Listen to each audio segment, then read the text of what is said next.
C'est bon. On est en direct, salon de Paris, mondial de l'automobile à Paris. On est pour l'instant encore sur les journées presse, 2 et 3 octobre. Le salon ouvre ses portes officiellement le 4 octobre jusqu'au 14. Regardez la vue sur le hall 1. Eh oui, c'est le hall où il y a notamment les constructeurs français, Renault, Peugeot. Mais là, on est sur le stand de Hyundai. Hyundai qui présente beaucoup de choses et beaucoup de choses aussi autour de l'électrification. Juste à côté de moi, le Nexo.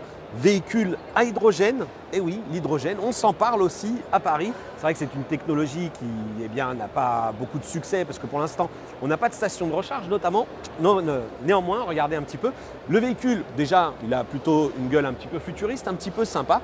Autonomie annoncée en WLTP, le cycle qui est censé être le plus proche de la réalité, 666 km. Le prix d'entrée, 72 000 €. Et ce qui est surtout intéressant, regardez, je te laisse rentrer à bord, eh bien c'est cet intérieur qui ressemble à un autre véhicule qu'on va voir après. C'est-à-dire qu'au niveau de la console centrale, on a désormais plus de levier de vitesse puisque on est sur un véhicule électrique et donc pas de levier de vitesse. Ce qu'on va découvrir aussi sur ce véhicule, pourquoi pas, c'est les places arrière. Regardez, lorsqu'on est sur un véhicule électrique, on a ici en l'occurrence un minimum d'espace au niveau des jambes. Enfin, ce petit pont qui sert à la transmission, il est ici assez minime et puis c'est plutôt confortable à l'intérieur.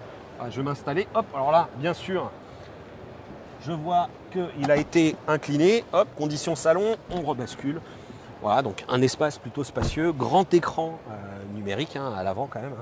On est quand même sur une belle surface d'affichage, un véhicule qui se veut plutôt premium. Hop, allez, t'es avec nous. Voilà, on est vraiment en condition de salon là.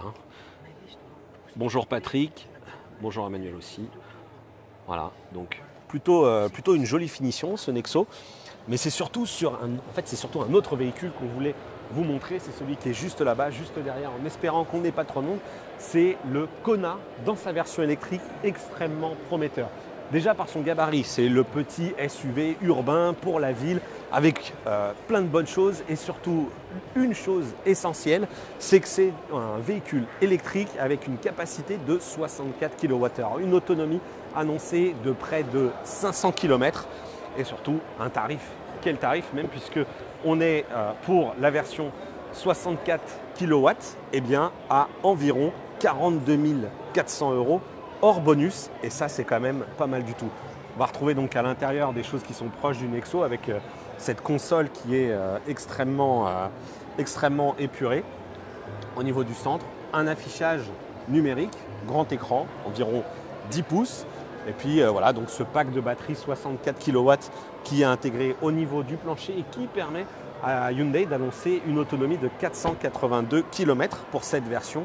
64 kW, 42 400 €, je vous le disais. Et on aura aussi une version 39 kW qui va venir concurrencer ce qui est Nissan Leaf et Zoé, bien évidemment. Et cette version 39 kW, 39 kWh, elle sera à 38 400 € hors bonus, évidemment. Voilà, ça c'était donc la présentation rapide de Hyundai Kona électrique, un véhicule très prometteur et qui est d'ailleurs nommé pour la catégorie véhicule électrique de l'année, puisque 01net.com va remettre un prix de la voiture connectée et prix du véhicule électrique de l'année.